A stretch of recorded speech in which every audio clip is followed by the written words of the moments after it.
Hello, and welcome to Research the News. If you're a regular listener of the show, you know that sometimes we have guests on that we may disagree with on policy issues, and sometimes we just want to explore a topic that isn't getting enough coverage in the media. Today, we're exploring. And what we're going to explore is literacy, specifically with US students. And in my research, I found some crazy stats. The literacy rate among adults in the US is 88%, which means that 12% of the people in this country aren't able to read, and 54% of adults aren't proficient. And the percentage of fourth grade public school students performing at a proficient level in reading is only 34%. And the best way to summarize this problem is a quote from today's guest. Imagine being in the Bronze Age and not having bronze, or being in the Iron Age without iron. Well, we're in the information age, and if you can't read, you can't access information. And this is powerful. Imagine not being able to read or type, or imagine struggling every time you need to do these things. If you're illiterate or not proficient, this will either be a struggle or impossible. And you think this would be a really difficult problem to fix, but the solution seems like it's in our reach. So why aren't the numbers improving? And that's what we're going to talk about today. As always, there'll be no edits to the podcast. We're just going to have some conversation and see where it takes us. And with that, let's start the show.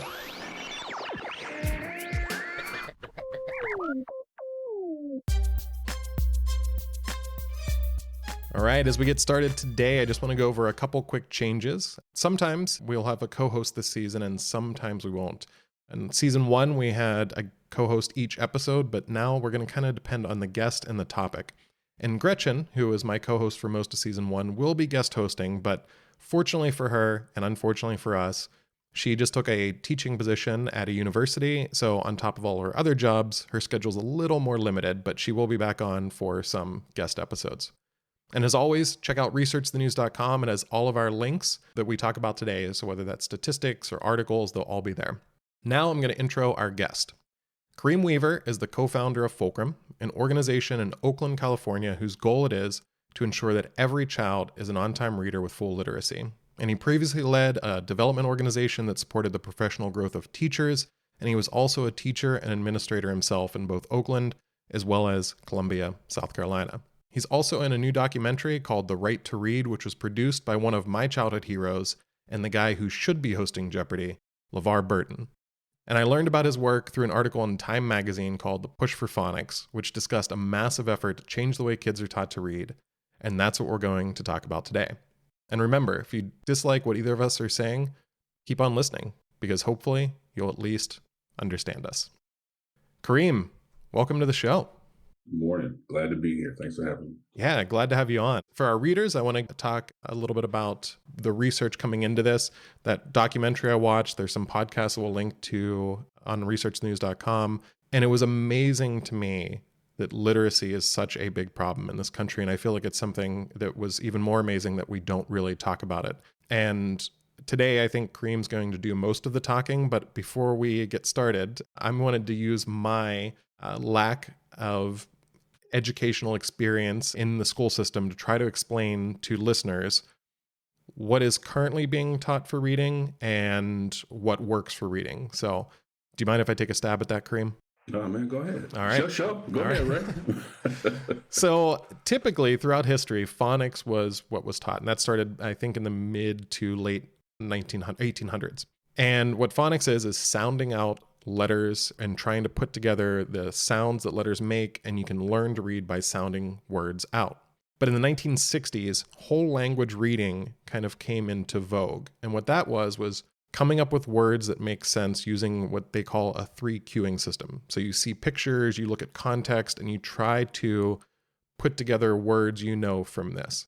And the goal isn't accuracy, but understanding the text. And one of the big things that I saw as a problem with this is the founder, the person who came up with whole language reading, for example, said that when a student reads something like the man is on a horse, if they say the man is on a pony, that is basically the same thing, which to me is not the same thing at all. And I think that's a huge problem. But what kids do is they look at these pictures on the screen and say, oh, that man's on a pony. And they might misuse the word, but they at least understand the whole text at a certain level. And what's happening now is balanced literacy has become a thing.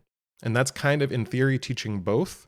where you teach phonics, but you also teach the holistic view of reading the whole language reading. But from the documentary and from some of the research that I've seen, it tends to still be focused on the whole language reading, which, as far as I know, has been completely disproven as a good way of learning to read. So that is my layman's take. What did I get wrong, Kareem? What would you add on to it? You got. I say, look, I give you a C plus B minus. all right. I'll take that. That's a passing score. You know, you can see your way to graduate with that. But you got the general points right. I mean, there's more to it than just phonics, but that's kind of the heart of it. You know, do you actually teach kids directly how to do something, or do you let them experience their way through it? That's basically what it comes down to. Yeah. And, you know, we have this culture about self-discovery and erudition and, you know, and that's all fine. But, you know, you got to teach kids. It comes down to, do you teach directly? In fact, I had a meeting with the chief academic officer of a charter network. This is a few years back when I first started this work. And I was explaining to them, you know, what the situation was, what the challenge was. And the chief academic officer looked at me and he said, and sincerely, he says, but what does this do for our philosophy of self-discovery, of kids figuring things out on their own? And what you're saying makes sense, but I don't understand how you connect those two.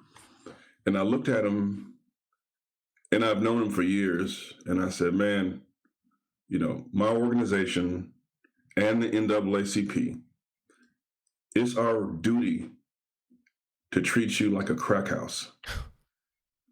Because what your philosophy is doing is that much damage to our community. Wow. He just looked at me. He's an African-American guy. He just looked at me. I was like, man, I don't know how else to make it plain to you, the damage that you're doing. You got to teach kids. You can't expect them to know something. That this isn't hocus pocus. Teach them, and then we'll see from there. So you did a pretty good job summing it up, but it's just about, do we teach them directly all the pieces and have them, you know, build their knowledge and build their skill and build everything else? Or do we, you know, just kind of do it through osmosis and experiential learning and all the rest? Well, I think when I was watching these documentaries and listening to these podcasts, that's the thing that kept coming back to me. I got a little bit angry as someone who had learned to read fairly early, and my grandfather always encouraged me to read. And so watching the documentary and seeing some of the good parents who are really trying to help their kids, that was some of the support I got at home from my grandfather. And I just kept thinking, why do we teach this way? And so, you know, I started digging in and seeing that obviously curriculum is a huge, huge thing. And there's a woman, Jessica Calkins, I believe is her name, that does a lot of the curriculum, that they're trying to change that over, but it's in a third of the classrooms. Why are we still teaching this? In my head, I started thinking, is there some kind of weird curriculum cabal, or are teachers just not aware of other options? Why do you think we're teaching something that's as bad as crack when it comes to? Yeah, that's a good question. So her name is Lucy Calkins. Her curriculum is very, very popular. And there are others too. She's not the only one. There are some others. And first of all, we got to recognize that publishing is big business. Big business. And imagine having customers that have to buy your products every couple of years. You know, that they spend hundreds of millions of dollars around the country on new books and new materials and all the companion guides and teachers editions and this and that every year. Some of these publishers are for profit. A very few of them are nonprofit. You know, I met with some of the CEOs, and they told me, Kareem, we have a fiduciary responsibility to our shareholders to give the customers what they want. So I was blaming them and mad at them. But what they were saying to me was, hold on, wait a second. We just giving the teachers and principals and superintendents and everything what they're asking for. We don't tell them what to do. We respond to their requests and we sell it. And I had to step back and think about that. You know, there's some truth to that. They're not the university putting out these methods. They're not, you know, the culture within education. So who's responsible for it? The hard answer is we are. Because while we're so busy with everybody else and everything else, we're sitting here looking at it. We're too busy to pay attention to our kids, is the bottom line of it.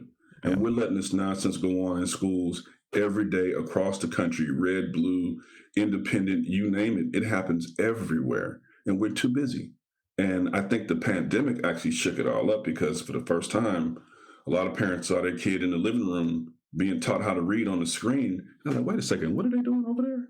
What did she tell you to do? Yeah. You're supposed to look at, and so the game kind of is up at that point. So I think for us, it's paying attention more. But Lucy Calkins is one curriculum, her units of study, and they're adapting it. To her credit, she has acknowledged some of the issues and is trying to fix it. I mean, but the damage is done, man. I mean, right. You know, what are you going to do? I mean, I saw some articles recently that was changing, but it seemed to be after a ton of pushback from people like you and other organizations and parents, and it still seems to be a big hesitancy to change that, which I was getting pretty upset that this was still being taught and that there were people holding on to this, because it doesn't seem, all the research keeps coming back that this is wrong, this is wrong. And I was listening to a podcast from a woman named Emily Hanford, and she was talking with a principal. First off, Lucy Calkins, I said Jessica, Lucy wouldn't appear on her podcast, which I was pretty upset about because I wanted to hear her side of things.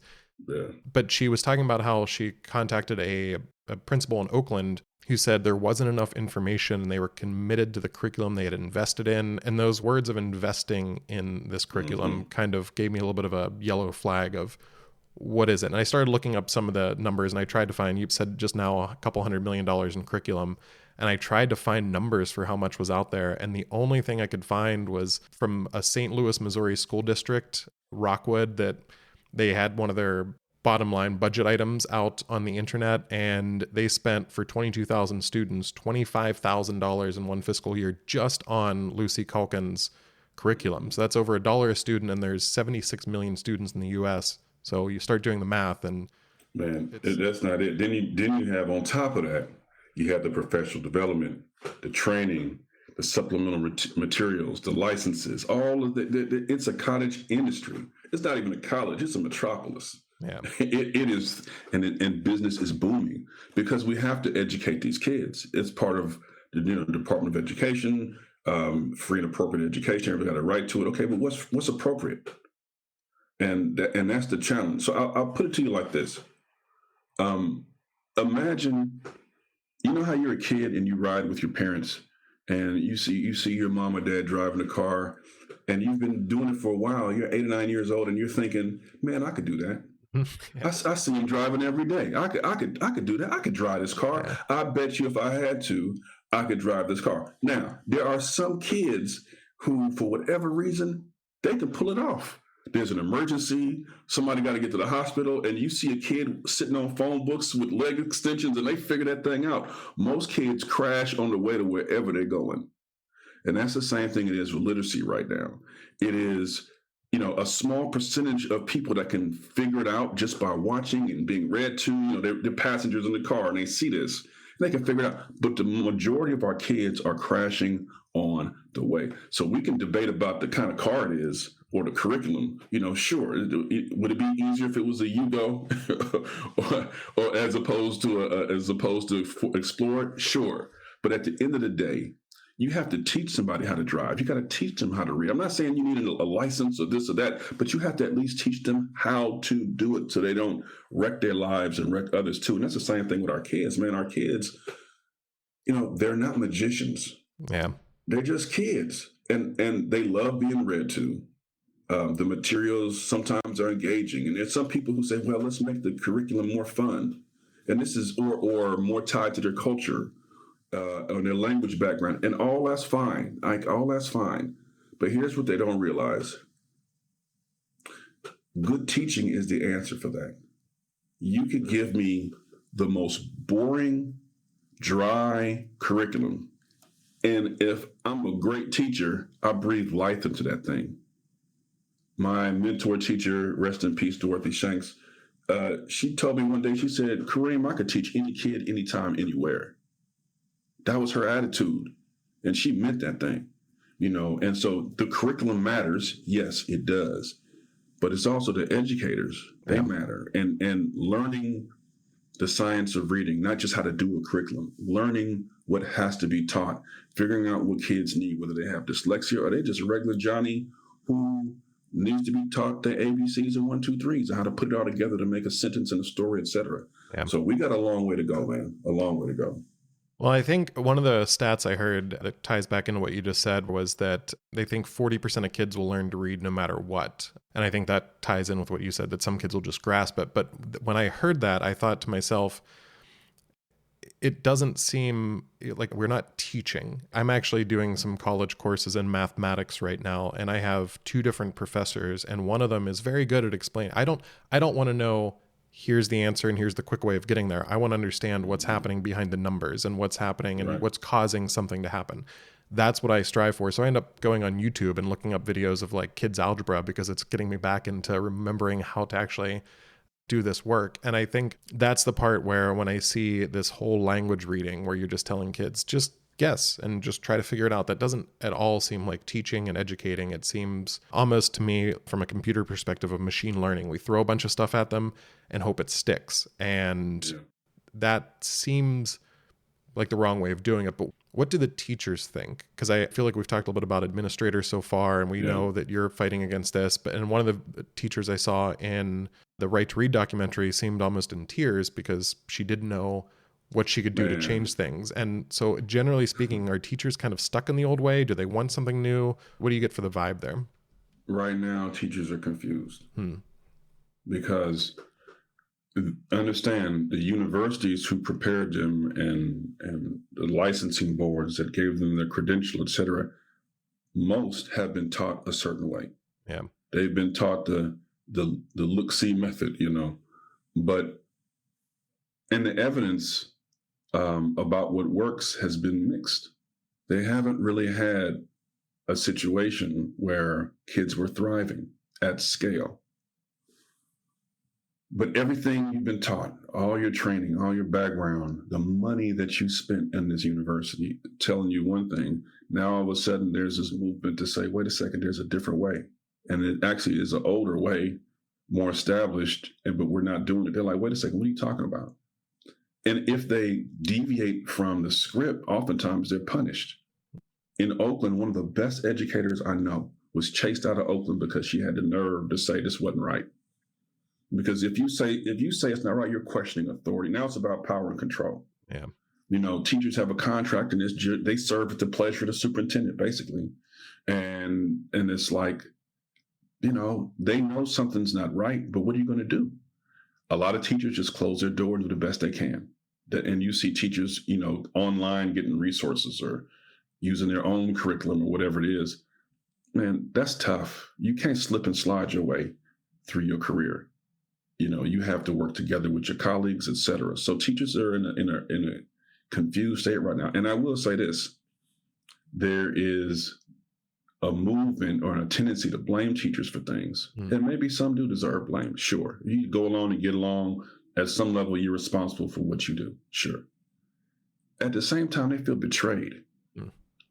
Betrayed. They spend all this money, time, and energy to do the best they could to get results for kids. And now it's all broken down and people are pointing the finger at them.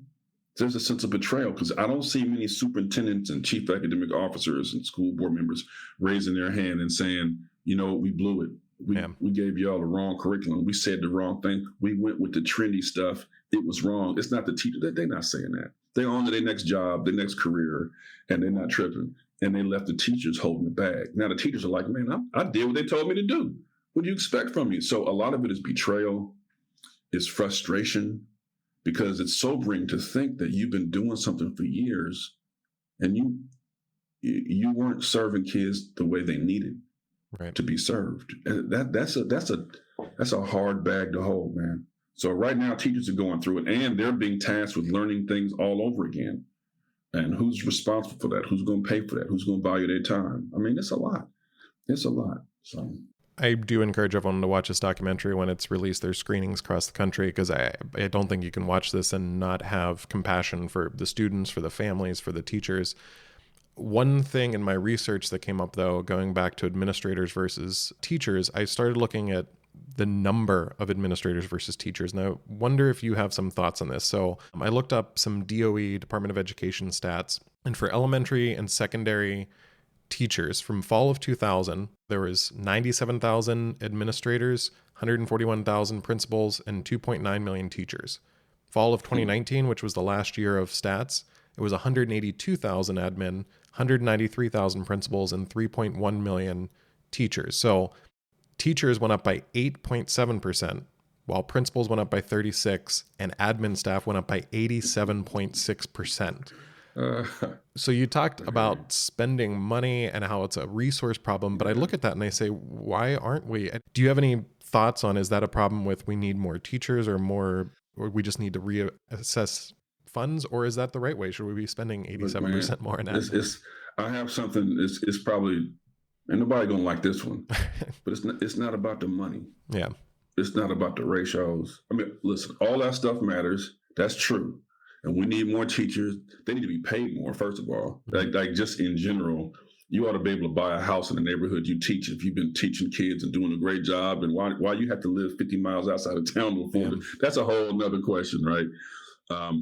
But when I say it's not about the money, man, these school districts have a ton of money. It's what they spend it on. Yeah. They spend it on nonsense 9 times out of 10. They're not spending it on people. They're not spending it on professional development and training. I'll give you an example. When they have a new curriculum, most of your listeners, if you had to pick a new reading curriculum, what would you do? Like if you have a year or a year and a half to choose it, how would you do it? Would you go visit your neighboring, look for somewhere that's working? Maybe go ask some questions, read some research. Maybe you have a team of dedicated people to figure it out. Yep. Not your school districts. They look to see what their neighbors are doing. They see who has the best brochure. They get a committee together of whoever has the time and bandwidth to actually do it, and then they vote. And it's like, wait a second, how about we take some time to go look around the country to see what's working best? How about we do some research and read what these curriculum actually have to offer? But for the most part, teachers, and I'd say administrators too, I'm going to shift this a little bit, right? Sure. There's another aspect to this. So I'm not just giving everybody a mulligan. You can't just do the wrong thing and not have your finger on the steering wheel. It's your class. You the teacher. You the principal. You the educator. You the superintendent. I mean, when I taught, I used the materials that I needed to use to get the results I wanted to get for kids. It cost me a lot of money, which was terrible. But what was I supposed to do? Have kids guess words? Right. What the sector has to come to grips with is the fact that in order to make sense of the results we were getting for kids, we had a choice to make. Do we look at ourselves and what we're doing? Or do we look at these other factors outside the kids and point the fingers there? And collectively, we chose to do that. And that is something that we have to account for. And when you're engaging with parents and community, like there's a reckoning that has to happen. So we talk about poverty. Oh, they're so poor. They're so traumatized in these rural areas in Appalachia or these inner cities or whatever it is. They're just, these are like the lower parts of society. And so these kids are handicapped. They can't learn anyway. So what are you going to do? Like, we actually bought into that as a sector to explain away why we weren't doing what we were supposed to do, why we weren't doing what the research said gets the best results for kids. So we got to look in the mirror and be like, you know what? What is it about us that when the chips were down, instead of checking ourselves and looking in the mirror, we pointed our finger at these kids and their families and their communities? Is that little boy in rural Kentucky, is he defective? The little white boy whose parents are strung out or some opioid use, whatever, so he can't be taught? What about the little Latino kid who's coming from parents that don't speak English? Is he unteachable now? You can't teach her? Or what about the little black child who like all these, we start pointing fingers at all this other stuff, and that's a reflection on us and who we chose to show up as when the chips were down. Because when the chips are down, we could have said, wait a second, what are we teaching? Is this working? Let's look at the materials. Let's look at our training. Let's look at all these other factors. No, we didn't do that. We turn to the kids and say, oh yeah, they're broken. Yeah. This is the wretched of the earth, So there's a lot to account for. And sometimes it's just best to wipe your hands of it and walk away. And a lot of people are doing that right now because it's too much dissonance to hold. I mean, I love what you just said. And I think this is one of those times where I think there's probably a lot of issues. We may come from different perspectives on you and I based on our backgrounds, but I think that everyone tends to want the same thing in the end. And this is part of the thing we want to do here in the podcast is talk about what are some solutions and what are some ways we can come to agreements. And that's one of the things I get frustrated with. When I tell people I'm fiscally conservative, people get really, obviously you were born rich and you just had, all of this great background that you want to keep your money. And it's like, no, I was actually on welfare and food stamps and had a ton of issues, but I want to spend money on the right things. And that's the same thing you're saying here. I mean, I don't mind if we have the same budget for schools. I just want to spend on the right things and don't want to feel like my money's being wasted. And the part you talked about with kids being handicapped, that's the problem I see on both the right and the left. I feel like the right tends to not put any stock in home life and historical factors. It's just pull yourself up by the bootstraps and you have no excuses. And it's like, well, you're coming from a disadvantage. And then on the left, it's like, well, if you do have a disadvantage, you're handicapped, you're going to struggle, just deal with it and try to fight against the social issue instead of trying to better yourself. And that was one of the things I saw in the documentary. There was a mom and dad who were working with a kid named Fred Jr. And man, I'm rooting for Fred Jr. Oh my goodness, little Fred. Little Fred. Oh my goodness. That kid, his parents were amazing. And mom was working 3 jobs, working overnight. The dad was working as well, but they were doing whatever they can to help their kid and even moving them to a different school district. And that's the part that hit me when they talked about moving him to a different school district to get better education. When you're born with wealth and when you're born with money, you don't have to worry about this public school system, because if they're not teaching something that works, you take your kids to a private tutor or you move them to another school district. Right. Whereas when you are poor, I mean, the fact that those parents said that they wanted to move to a different school district was shocking to me, not because they aren't doing the right thing or I didn't think they would care about their kid, but just trying to understand how you do that when you're working that many jobs and trying to just get by, putting that as the focus. It's amazing to see parents who are like that. And I want to be able to give those parents the opportunities that they need to succeed and be able to give them the tools they need. If you're working hard and doing the right thing and trying your best to make it as an individual, as a family, you're doing everything you can do. Yep. And you assume that when your kid goes to school, they're going to at least have a chance. Yep. If they do their part, right? They're going to use this public institution. They're going to do the best they can. And then come find out that oftentimes that's not the case. It's sobering. A common theme throughout the country, there's 2 things. One, a lot of parents and families send their children to other relatives so that they can go to a different school, because your address has to be a certain thing to qualify for this one. Or they move, or they lie and say we live someplace where they really don't live. Right. They use somebody else's address to mail come to the other person. Like I did it. My nephew came to live with me. What were we supposed to do? Let him just struggle in this. So that's the first thing. You got this kind of underground railroad of people trying to navigate the system because they know the truth. Forget the bumper stickers and the slogans. They know the truth. And that school ain't teaching kids, for whatever reason. Then you have folks who have the money. And when you have money, the assumption is everything is all right. And that's not true. Because just like you said, people spend money on private tutoring all the time.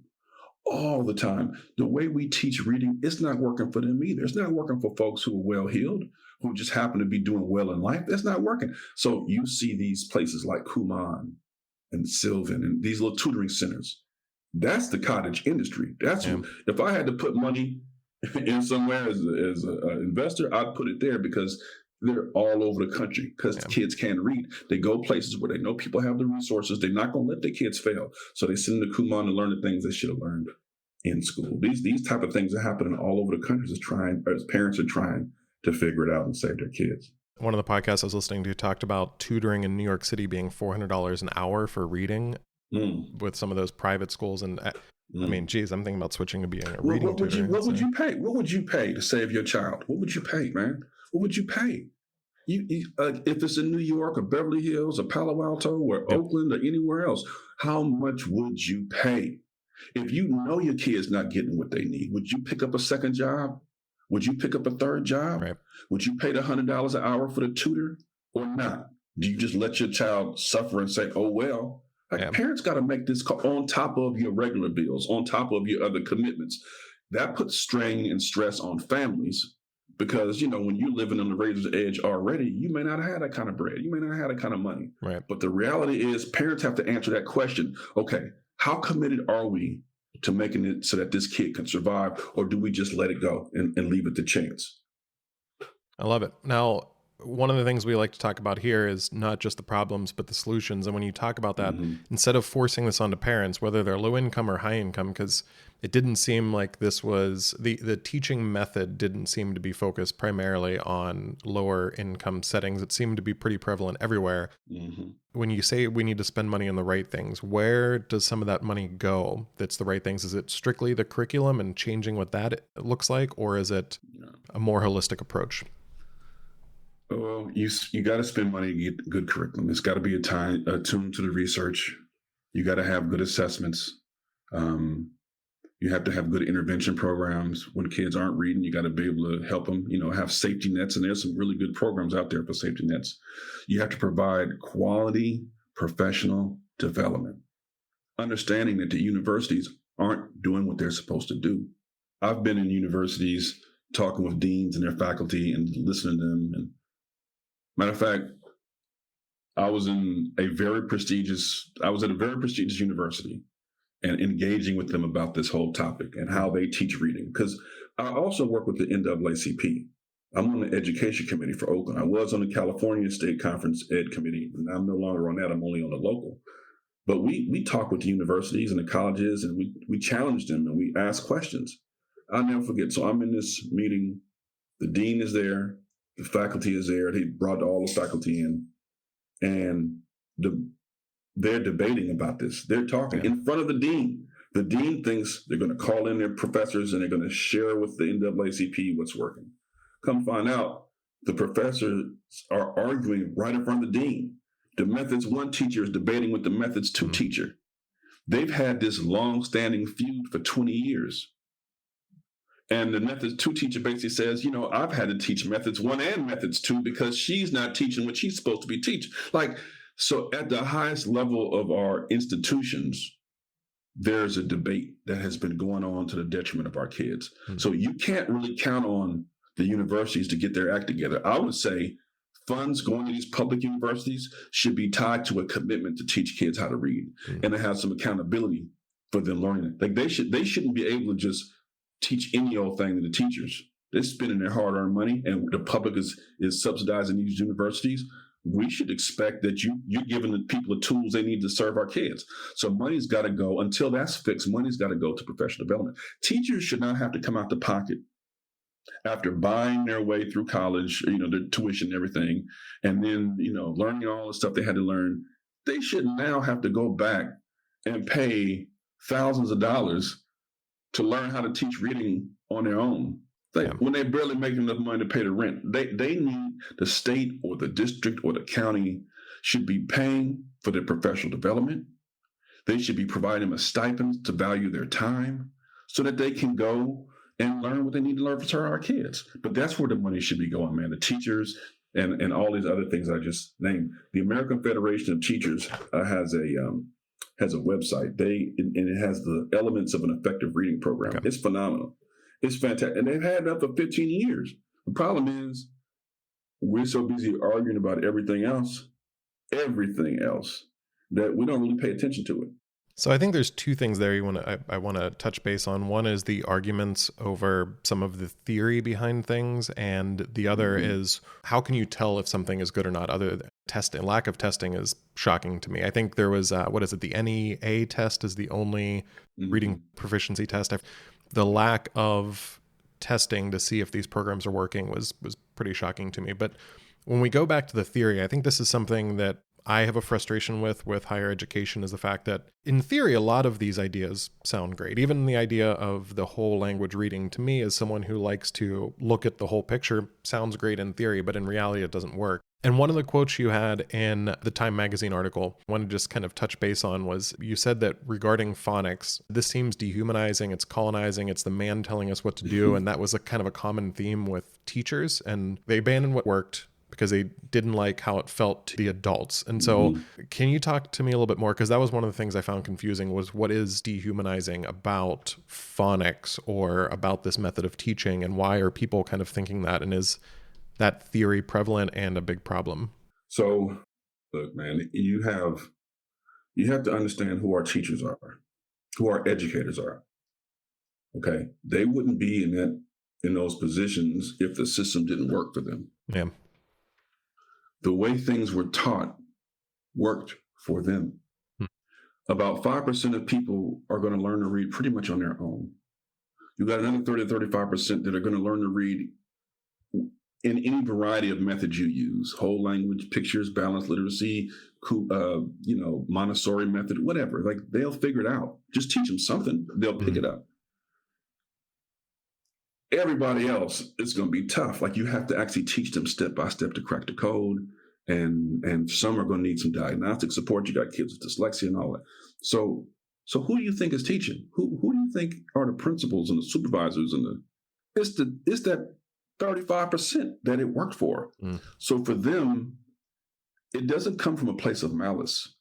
They're seeing the struggles of kids, and they're at wit's end to make sense of it, and they're thinking, well, by and large, the best thing I could do, the most loving thing I could do, is to do for them what was done for me, to teach it to them the way I learned it, not realizing that they're the survivors of a system that doesn't work for the majority of the people, and the way that worked for them is not going to work for everybody else.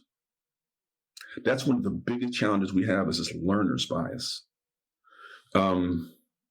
So, in terms of, I want to make sure I get to your question, in terms of how, they're perceiving it, or why they allow things to happen, and all the rest, or how we move away from that. There's some humility that has to happen. We have to question our assumptions. There's politics involved too. I hate to even go there, but there's some of that. If it worked for me, it must be the right way. But beyond that, politically speaking, like, I want kids to be affirmed. I want them. It's a very loving, caring approach. Some would call it a progressive approach. It's wanting to affirm the kids. Well, that's all fine and well. We want to affirm the kids. We want their identities to be formed. We want them to have belief in self and their community. And that's all wonderful.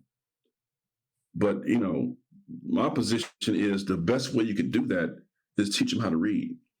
Then they can go read about Dr. King. They can go read about Malcolm X. They can go read about whatever whatever their thing is.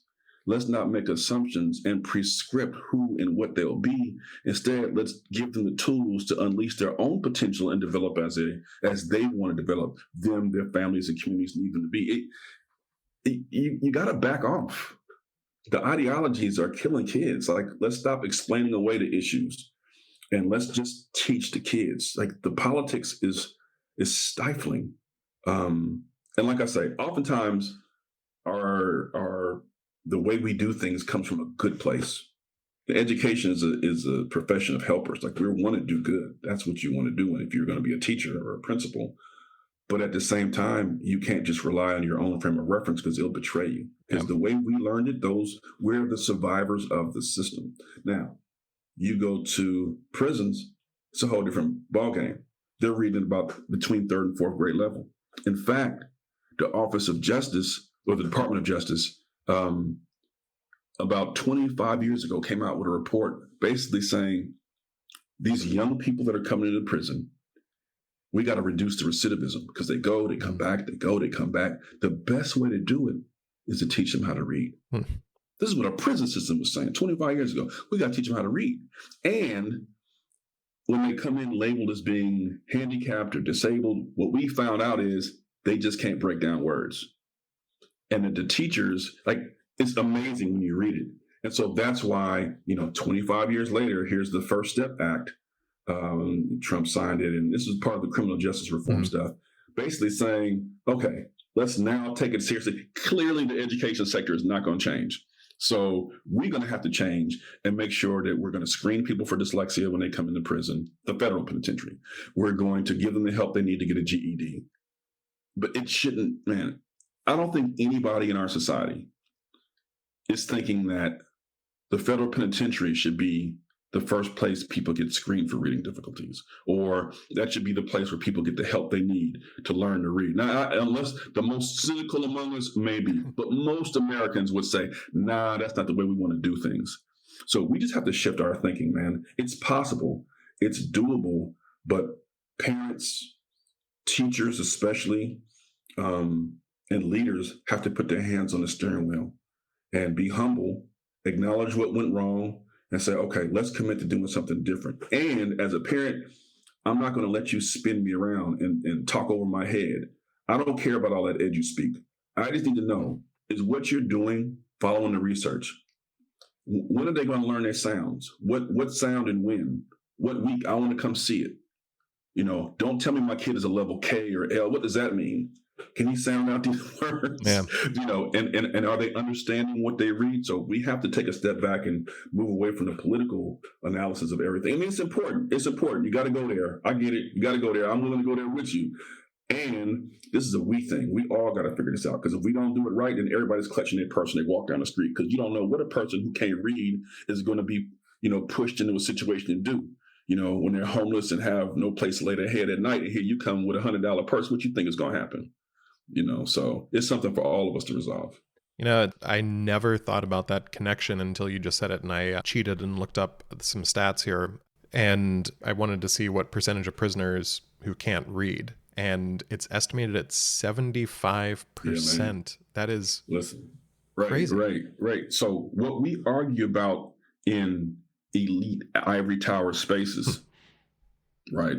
The people on the ground and our prison system is the most, it just lays everything bare. I'll give you an example real quick. So I used to be an administrator at a juvenile justice facility. This is in South Carolina. And it probably was illegal. I told this story only once before. It probably was illegal, but, sadly, I hate to say it like this, man. I'm just going to keep it real with you. Sadly, It's like nobody cared. Nobody cares. Like, whatever. They locked up for a reason. If you can get them to act right, good. Go ahead and do it. We actually took volunteers of kids and took them to church. Oh, wow. I took them to church because, in the South, you got Sunday school, right? They do Sunday school and everything. So we took them to Sunday school. Man, it took all of one Sunday for everything to change. Because in Sunday school, you got to read the little, they have little, I don't know what little tracks, little pamphlets, your lessons. Yep. They couldn't read the lessons. So these old ladies were like, oh no, these babies, what are y'all doing? And they can't read. So they taught them how to read. Mother Dewdrop and Mother Wardlow and all these people, they would teach them how. They're like, no, we got this. We got this. They would teach them how to read. Then they would take them to the kitchen and feed them. They had a kitchen. Now, this went on for months, and the kids loved it because they were getting attention. The church loved it because they felt like this was their mission. They're doing their thing. I had a young man who was scheduled to be released, back to whatever his situation was. He came back up to me, Weaver, man, well, I can't go back. What can I do? Can I just stay like maybe a couple more months? I'm like, nah, man, we can't. That's above my pay grade. You got to go when you got to go. Nah, man, I'm learning. I'm learning to read. Like if I just get a couple more months, man, imagine a young person begging to stay incarcerated because it's the only place that's teaching them how to read. These little old ladies with their little things teaching them sound out words and all this, and so that they could read the scriptures. So for us as a society, we have to make up our minds. What is ours, so that they were doing it so that they could access that. Well, what's our so that? And I would submit we ought to be teaching these kids to read so that they have a fighting chance in life, so that they, our economy can flourish, so that our families can be stabilized, so that we're not spending all this money unnecessarily, so that we're not wasting their time and talent, so that the real pain that happens when a child is struggling to read is abated. You don't know how that's going to metastasize when a child can't read, the pain that causes. And they start wondering, don't they care? Don't these adults give 2 cents about me and my future? They just going to let me fail like this? There's a sense of bitterness and enmity that happens with kids when they realize the adults just didn't care enough to help them. So we got to figure this out so that our kids have a fighting chance. And I always appreciate those old ladies in that church because they were like, no, I don't know what y'all doing over there. We going to teach these babies to read. We got it. Don't worry about it. I love it and I hate it. I love the fact that that's happening, and I hate that it has to happen. I hate hearing that a kid wants to stay in prison to be able to learn. But I worked before an after-school program, and it was faith-based. And seeing people come down, there was a basketball game we had one time, and her name was Miss Gale. Miss Gale was this older white woman. Mm-hmm. She had this group of kids that came down for this basketball tournament. There were about 6 to 8. I think they were all black kids from the inner city. Miss Gale comes down with her little umbrella, and she has like a little old tank top on, and she's reading her little book and like watching these kids play basketball. And those kids loved Miss Gale. You wouldn't stick out as like, wow, what seems like they would have a great friendly relationship. They would hang out, but the kids did. They hung out with Miss Gale. They went to her house. They learned from her. But she really cared about the kids and really helped them grow. And that's the kind of stuff that I want to see happening, but not when they're in prison, when they're outside of prison. Right. And I think that's powerful what you guys did down there. Is that something that's still going on? No, in fact, I think that juvenile justice facility, last I saw, it had transitioned to another use. But that was part of my assistantship when I was in South Carolina as a grad student. And like I said, I don't want to get them in trouble, but the only reason I even talk about it now is because I found out that they may have transitioned to something else. Yeah. But I was desperate enough to figure out something that worked. And that's the question, is like, are we desperate enough to fix this problem?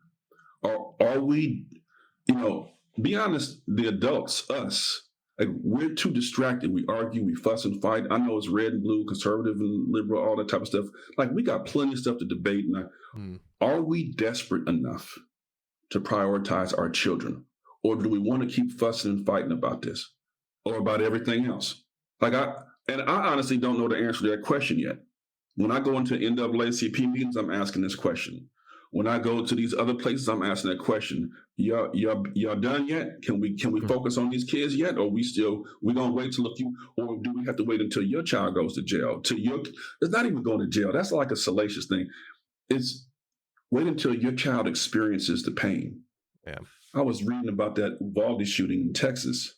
I wasn't surprised when I read the investigative report and it said the kid was Googling dyslexia on his computer before this, man, if you leave kids in a place of pain, and if you don't give them the help that they need, you just don't know what's going to happen. You just don't know. And it's a challenge for all of us, because here's the other thing. What we're doing actually works for some kids. Like you mentioned before, 35% or so of kids are proficient readers. What we're doing is working for some kids. It's working. Right. And so the question is that enough? And we have to ask ourselves as a country, is that enough? What's our standard? Do we think our kids are somewhat defective? Do we think that, because it's not just kids of color or white kids or poor, like, this is everybody. Can we even do the everybody thing anymore? The everybody thing is out of vogue. Like we've done it in big projects. We're going to go to the moon. Okay, everybody's on board with that. We're going to do this. We're going to fight for civil rights at a certain point. At a certain point, everybody got on board with that. We have some everybody things. Do we still have that in us as a country to do an everybody thing? This is like a national works project. It just happens to be about our kids and what they need to survive. As frustrated as I get with media, with Twitter, with certain people, pretty much all politicians, I think at the core of it, I do think we have the everybody in us, but the problem is the everybody are the silent majority. And I feel That's like right. there are so many people who want to see solutions, but they don't even hear about them. The fact that all I hear about education is the parents fighting against critical race theory or Yeah. fighting to include more it's like critical race theory, it's social issues, it's transgenderism, it's all these things. And it's nothing about the education itself. That's what I hear about in the news. And that's where people get very passionate and emotional. And if anyone heard that 34% of kids were proficient in reading, if they aren't upset about that, they're not the kind of person I want to hang out with. But I would say 95% of the population is probably going to be upset about that. But we have this vocal minority of politicians, then media, and Twitter is just such a disgusting place where you go through Twitter and you think, man, we're going to have a civil war here soon. And like everyone hates everyone. And then you get out in public and it's like everyone pretty much likes each other. And so I do think that we do have an everybody mentality. We just need to get some of the people in power to get behind us. And I think when you look back at the history of slavery, with the history of civil rights issues, keeping all those things comes from power. And we always got to look at who's in power and challenge them. And I feel like that's not happening enough. And one thing I'll say, you're going to have to talk me off a ledge here, because I hear what you're saying, and you brought up the dyslexia thing for the Uvalde shooter. Yeah. And when I was doing some of the research, I had two kind of people that I got very upset at. And that was the Goodmans, who started the whole language reading system, and Lucy Calkins. Those people were on my list of people I was upset about. And one of the things that Goodman said when they were talking to him in the same interview, where he said that it's okay if you confuse horse and pony because it's the same thing, which is just completely ridiculous to me. He said dyslexia isn't real, and all these things where I'm like, these are the people. Goodman created this program, Calkins implemented it, and for some reason we're still doing this. And it's not just that you're saying it's bad, we're seeing results that it's bad, research is showing it's bad, teachers are saying it's bad, and we're still doing it. I do want to talk about some of the good things that are happening and some ways we can fix it, but talk me off a ledge. Am I over? Should I not be mad at Goodman and Lucy? Because you've tried to kind of, I think, pull back some anger, but I don't know. They make me really frustrated. Goodman just passed away. He just passed away not that long ago. Oh, well, now I guess I shouldn't. Now you're making me feel bad. Yeah. You let it go. You know what I'm saying? Oh, that's an awkward timing. Yeah. But I would say that, there's some people think that Ken Goodman was dyslexic himself, because what whole language is, his strategy, it's basically a theory about how to work around. It's one big workaround theory. Because if I struggle to read and decode, I'm going to get these workarounds. So he built a system of how to work around that.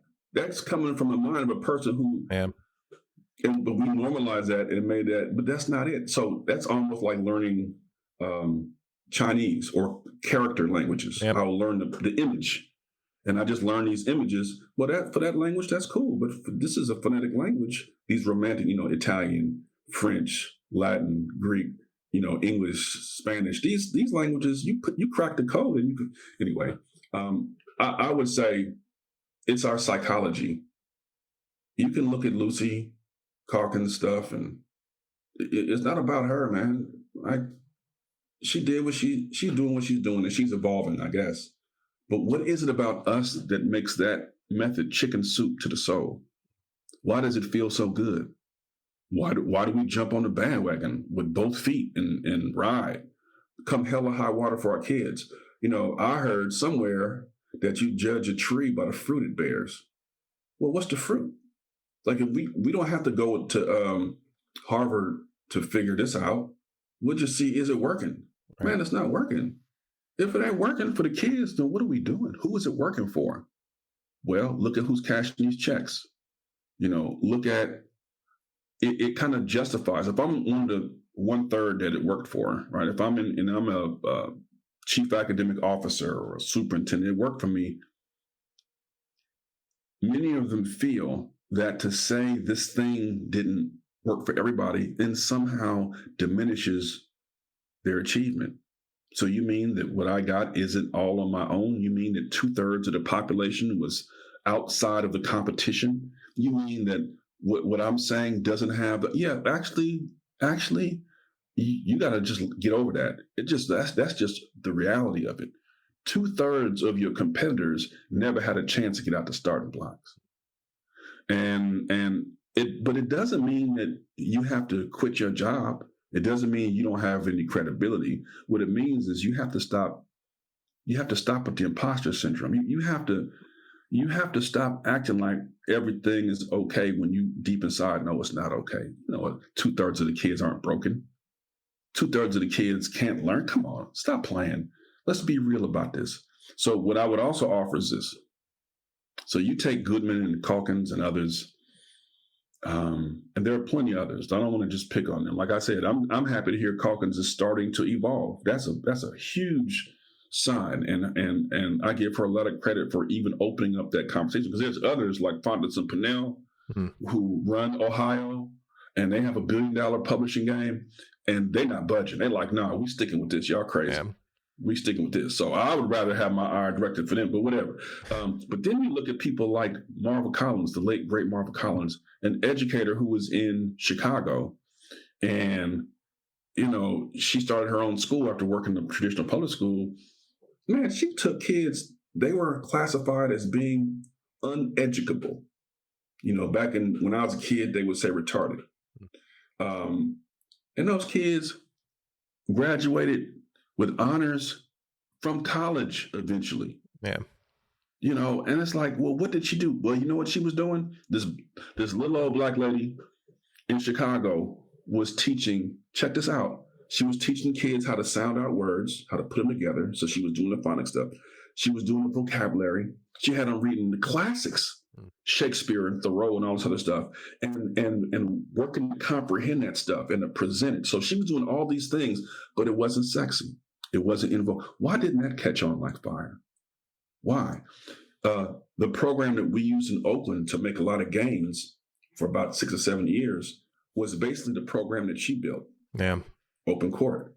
But then we ditched it because it wasn't trendy. It wasn't popping, as they say. So we went to something else. But why don't we elevate what works? Forget the politics, forget the labels. Hey, what's getting the most kids to read around the country? What let's find that out. Let's do that. It's simple. As opposed to elevating somebody who, how many years did Lucy Calkins teach in 5th grade or 3rd grade or 1st grade? She was a middle school teacher, from what I understand. Nothing wrong with middle school teachers. But I'm just saying, if it has evidence of working, if you tell me, Kareem, all you got to do to get kids reading at a high level is take these plates, spin them on your fingers, close your eyes, and mumble under your breath, I'll be a mumbling, plate spinning, blindfolded person. I'm going to do what works. I don't care what it's called. But instead of doing what works, we're following behind people with no evidence of something that actually worked. It makes no sense. And most parents don't even know that. Most parents assume you drop your kid off at school. Yeah, they're doing what works. They to school. Man, the school's trying to figure it out. Teachers are hanging on for dear life with the materials they have, which were never intended to reach all kids. They only intended to reach about 40% of kids. What's crazy, Marva Collins, I just read a book recently by a guy named Thomas Sowell, who I'm a big fan of. He's an economist. And he talked about Marva Collins in his book. And he mentioned that Reagan was looking at nominating her for Secretary of Education. That's right. He won her. And she said no. And I wish she hadn't said no. She said no. But I get it. Man, look, I get it. When you're a great teacher, all you want to do is teach. You can't get involved with... Listen, so I was fortunate enough to be in a position of having an impact on kids. You couldn't tell me nothing. I was doing other things like coaching kids and doing this and that, but teaching was my bread and butter. And when the need is so great, you can't even envision yourself doing something else. Mm-hmm. So they came to her and they're like, listen, you've done great things. We would love for you to take this to a bigger stage.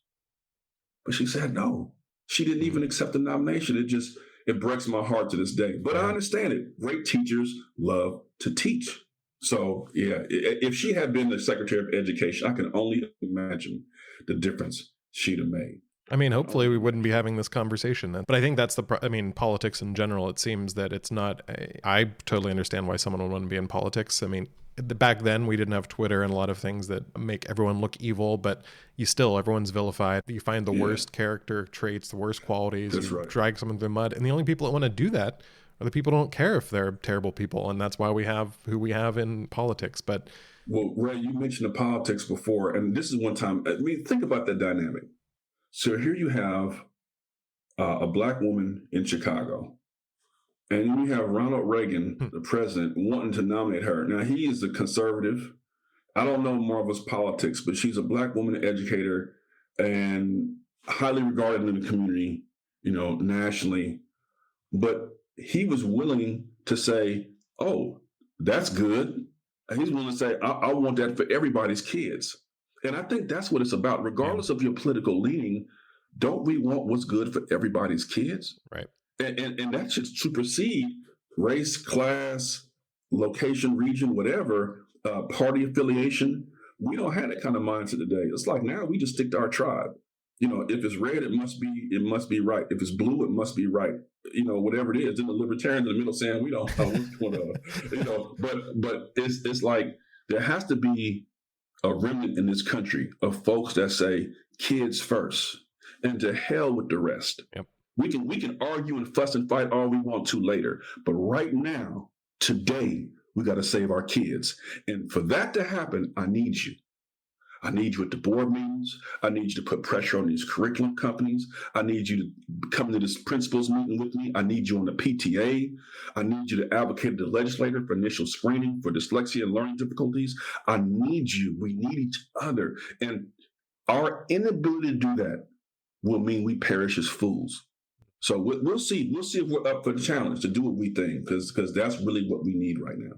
Well, I love it. I always tell people I get very bored with talking with people who agree with me on everything. That's not a real conversation to me. That's not a real dialogue. And I feel like what you just said there is hitting the nail on the head. If someone disagrees with you now, it's you're evil. And I can't imagine looking at current president, doesn't matter party, looking at someone from the other side of the aisle and saying they're doing something right, because you don't want to give them the rub. You don't want to give them the, oh, we're going to help out the other party. And it's not about party. It's not about politics. It's about kids. It's about prisoners. I mean, again, that 75%, this is the kind of stuff that comes up when you just have conversations. I mean, we did an episode about prison reform recently, and I'm all for it. And I think there's a lot that needs to be addressed. We're doing an episode on police this season, but I've never heard that 75% number of illiteracy until now. And it ties so much together and explains so much. And then you tie that in with dyslexia, with the Uvalde shooter, and people talk about mental health issues, but that to me is a mental health issue if you can't read, if you have problems learning. And I think it's so important to talk about these things.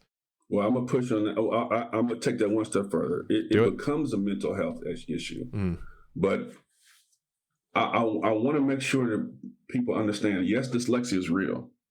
And you got rates of about 50% in between 40 and 50%. We've had 3 different studies, University of Texas and others, that said folks locked up, dyslexia, 40 to 50%. Wow. And having said that, I don't want people to think this is a niche thing. Like, oh, this is the kid with this is for the kids with disabilities. Man,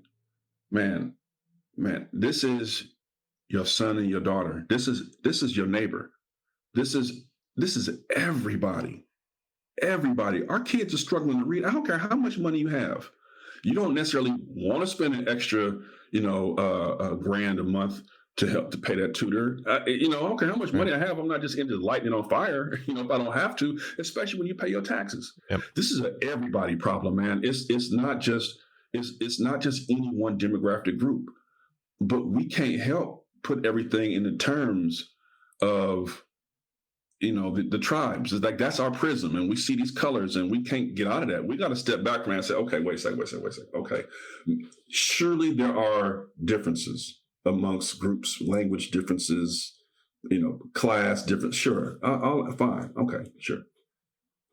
However, I think we have to establish, not just for this podcast, but as a country, that actually our children have a common interest, and that as a public, we want to get the greatest number of kids reading as possible. And we have limited resources. So everything we do should be aligned with that goal. Is this going to get the greatest number of kids reading possible? Is there another way to do it that's going to get even more kids to do it?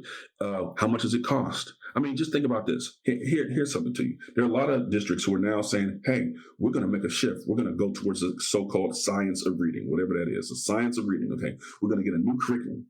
Oakland is like this. They're fired up. In that movie that you referenced, the Right to Read film, Oakland made a shift, and I'm grateful. We've come a long way. We got a long way to go.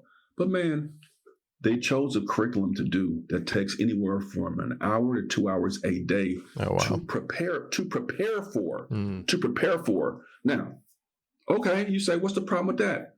Well, if it takes between 5 and 10 hours a week to prepare for, and you only have contractually 100 minutes a week for teachers to prepare, what could go wrong? At the least, you're going to have some unprepared folks, who can't do what they're supposed to do. At worst, you're going to have a labor problem. Yeah. Because the message is either this is not that serious a deal because this doesn't line up, or we don't care. Figure it out. It's incomprehensible. We as adults have got to take a step back and look at the things that we're willing to accept and the assumptions we're making, right? And it's going to mean maybe getting over ourselves a little bit. It's going to mean we have to be humble a little bit and get out of our bags and our assumptions and all this to say, okay, what's the best thing we can do to get the greatest number of kids? Because it is happening in some places in our country. There are places where kids are reading. You mentioned the positive. Go down to Goose Creek Elementary down there in Kentucky. Go to Seaford, Delaware. I always talk about Seaford, Delaware, because they, nylon capital of the world. They, with people coming from Dominican Republic and Haiti, second language learners, and the white kids, the black kids, the low socioeconomic status kids, the high. Everybody's starting to read.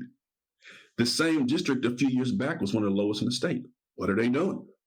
Maybe we should go, ask some questions. Yep. Instead, we're like, no, we good. We're going to keep doing what we do. We'll figure it out. So we got to be curious and humble. And part of it is being willing. So I'm from California, and we Californians have this thing where, we really don't want to hear too much what anybody else is saying. Maybe Massachusetts will listen to them. But other than that, we don't want to hear it. I don't want to hear what's happening in Mississippi. I don't want to hear what's happening, heaven forbid Georgia does something right. We don't want to hear that. Yeah. That's our political lens. So we got to get out of that bag too. Because maybe something in Mississippi is happening that's worth at least learning about and maybe even replicating. We got to be willing to learn from each other and be humble.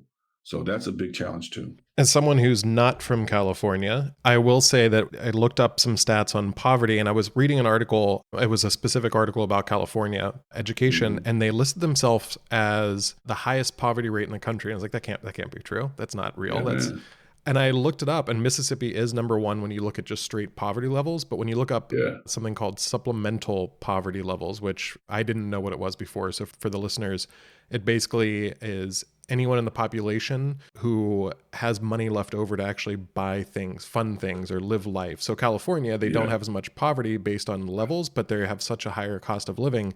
They are the highest in the country except for DC, which I don't count that because they're not a state. But California is the highest in the country for poverty. It actually even beats out Mississippi. And so, I mean, those are fighting words. If you say something like that out here, they'll get you with a broomstick. Because in our mind, this is like the bastion of prosperity out here. Yep. We look at these. I'm a college football fan, and we turn on our TV. And we look at these stadiums in Louisiana and Georgia and Mississippi, they're packed with people, just 80,000, 70,000 going crazy, yelling and all of this. And we in California, like, what in the world is going on out there? How can they all be going to these games? It's because, they love the sport, but they also got a little money in their pocket to go to a sport. In California, man, you paying at least half your money that you make is going to your rent, if you can even afford it. Sometimes it's as much as 60 and 70%. People are house poor. So they have these big, nice houses sometimes. Sometimes it's just a shack and it still costs you $500,000. But they can't afford to do anything else. So now you layer on top of that, now you're paying high taxes and you have to pay for supplemental programs for your child to learn how to read, what are you going to do? So if you have the money, the uber wealthy, you might have a chance. But if you're just a regular person trying to make it day to day, maybe you're working 2 jobs, you and your spouse, good luck with that. Yep. Good luck with that. But the South, and it's not just the South, there's other regions too. Like, it's all about priorities and economies and all that type of stuff. And there's an economic component to all of this stuff. But at the end of the day, whatever system you have, however your economy looks, we can't be so wealthy and we can't be so poor that we're willing to throw our kids under the bus. That's got to be the first consideration. What do they need? There's a tribe in Africa, Sante, who when you meet them, they say, "And how are the children?" That's the greeting. Wow. It's like, "What's up?" It's how are the children? And that's the question we should be asking ourselves. How are the children? Across all the demographics, how are they doing? And they're telling us if we'll listen, if we watch their actions, if we see how they comport themselves, how they thirst for attention. We talk about attention deficit disorder. Yeah, there's attention deficit, all right? Nobody's paying attention to them. Wow. And so because of that, they act in a disorderly manner, right? And so we just have to step back and ask ourselves, how are the children? Well, if they can't, back to your original point, if they can't read in the information age, what are they supposed to do? What are they supposed to do? They realize that the deck is stacked against them, and they're governing themselves accordingly, unfortunately.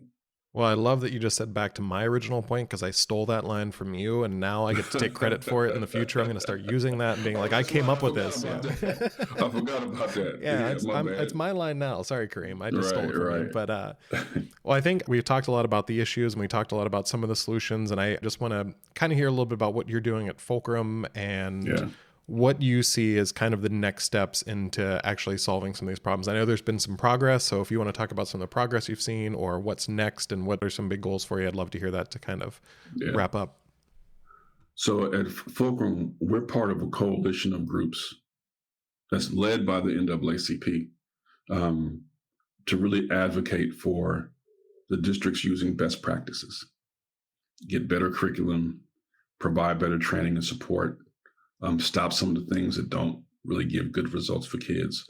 So the first thing is, I would put this for everybody, we have to actually pay attention. We have to, it's like my grandfather said, notice we always go to war during football season. So my grandfather used to say, is every time football season is about to start, you could bet we're going to start up, it's going to be something that happened. Summertime, not so much. Wow. Football season. Yeah. So we got to stop being distracted and keep the main thing the main thing. So at FULCRUM, what we're doing is we are, first of all, supporting this underground railroads of kids learning to read. So that's on the side, we do that. But we also engage with universities.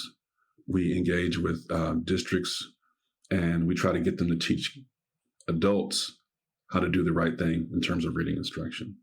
We work with any stakeholder. We connect with unions. We connect with the NAACP.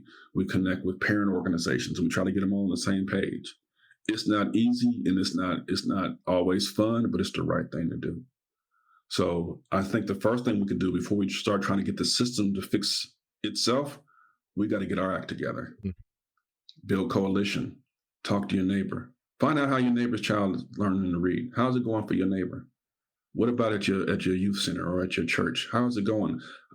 Why aren't we having Sunday school classes when we have all these kids? Is it because they can't read the stuff? What's really going on? Ask your church pastor, why don't we have a youth program? And why don't we do this? Why aren't we offering tutoring? There are some basic things we could do to get our houses in order as a society. And then we got to push on these school systems. That's district, county, and state. Every state is different. Everybody's got different rules and regulations about, how Department of Ed acts, but they need to be following the research consensus in the brain science. They need to have curriculum that works. If your curriculum is still using stuff that's balanced literacy based, whether it's Phonics and Pinnell or some of these other stuff, you should be, and if you're just sitting there taking it, good luck with that. Good luck with that. So you got to be aware, alert, go together in coalition to push to make sure that we get evidence-based practices. And you got to push on universities. Public universities shouldn't be getting the public money.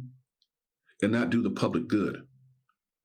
You got to push on them because they're not going to do it themselves for the most part. Now, you have some that are, aligned with the international dyslexia standards and, the latest in reading, sure. But most of the universities are islands among themselves, and they're not accountable to anybody. The public has got to push on them and demand that they prepare educators with the research consensus and the brain science on how reading skill is developed. So that's our charge. I know it's kind of convoluted, but go down to your school and see how they teach in reading. Yeah, I mean, ask them are they using best practices. And if you hear the words Fontes and Pinnell, you better be on it. Or if you hear Lucy Calkins' units of study or balanced literacy, you should be asking questions because there's something in the milk. Something's not right, and you don't want your kids to be the guinea pigs and experiment on. Matter of fact, I'll end this thought with this. 1996, a parent, her name is Miss Victoria Jones. She came to me and she said, Mr. Weaver, I feel like Jabari, that was her son. I feel like they experimented on my son like a guinea pig in a cage. Wow. I will never forget that because he was taught whole language and all the rest. The boy couldn't read. He was experimented on. Do not let people experiment on your child. They're not lab rats.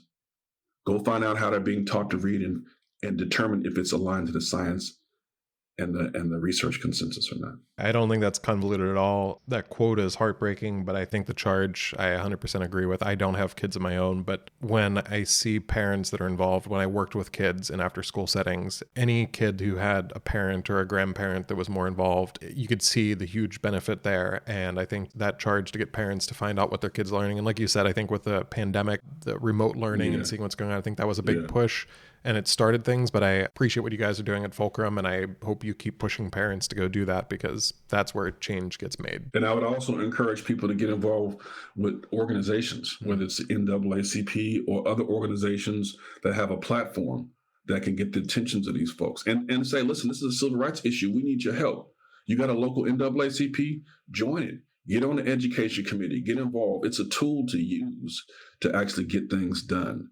NAACP.org, people are welcome to go there and sign up and get involved using that vehicle as well. Love it. Kareem, I have one last question for you now. Before we did a brief little intro and we talked about some of the best arms in baseball, so we're going to go off topic for a little while here. So Kareem talked about Dave Parker, who's a Pittsburgh Pirate, who I grew up in Pittsburgh. That's and right. I brought up Roberto Clemente and Bo Jackson. And I don't know, I just got to say, I think we should both pick the best arm in the history of baseball. I'm going to just limit it to these three: Clemente, Bo Jackson, or Dave Parker. Who's the best arm? Who's the best arm in baseball, Kareem? Man, you can't pick that. You can't pick that. Well, okay. If I have to pick, I love Bo Jackson. I remember when he was throwing people out of defense in Kansas City. I get that. But man, Big Dave Parker on a big stage. Listen, I love Cespedes. I love, back in the day, Tony Armas. Y'all probably don't know nothing about these folks. I love all those arms. But Big Dave Parker with money on the line and the man on third base and the fly ball to deep right field, give me Big Dave all day. All right. Well, I'm still sticking with Clemente, even though he was before my time, but I just can't look at it. I mean, and I will say, like, just as a human being, I just have such a respect for Clemente. And well, see, that's what you mix it in the social. So yeah, he's going places and doing things and donating stuff. I understand the Clemente, the legend, Clemente, the great, the activist. I respect that about him, but we just talking about throwing the ball. See, you just like these reading people. You get caught up in all the rest of the stuff, and you got to answer the question. You got to stick to the fundamentals. Who can throw somebody out at home when the game was on the line? Wow. That's Big Dave, man. Forget what you talking about. I love always going back to logic and arguments, and that's one of my things. People are too big on emotion, and I can't believe you just called me out on that at the end of this episode, and it's accurate. I'm sticking with the emotion of it all, but all right. Well, Kareem, thank you so much. I hope to actually have you back on the show at some point in the future, and I appreciate the conversation, and I also appreciate what you guys are doing. And I'm going to wrap up here by saying that you should check out The Right to Read. Great documentary. It's not out yet, but they're doing tours around the country. Check out that Time Magazine article. Get involved, like Kareem said. And on a side note, every episode we like to end with some kind of recommendation. And my recommendation this week on something I've been reading outside of this topic and listening to, a podcast called Conflicted. If you guys get a chance to listen to it, it's hosted by a guy named Eamon Dean and another co-host. And Eamon Dean was actually a Al-Qaeda bomb maker, and he was a jihadist. You don't understand that when you start hearing him speak, because he's such a nice, kind, seemingly gentle human being, but he was a bomb maker, ended up becoming a double agent, and was exposed accidentally by Dick Cheney, of all people, and is now doing a podcast with a fatwa. But it talks about some of the, when you talk about emotions and we talk about all of the people getting behind a specific tribe, he talks about what went into his time as a jihadist and how he got out of it and some of the struggles. But that's our podcast recommendation of the week, is Conflicted. And Eamon, if you're listening, we'd love to have you on the show sometime. But if you're out there listening, feel free to share this podcast. Thank you once again to Kareem, and we look forward to coming back with another episode soon.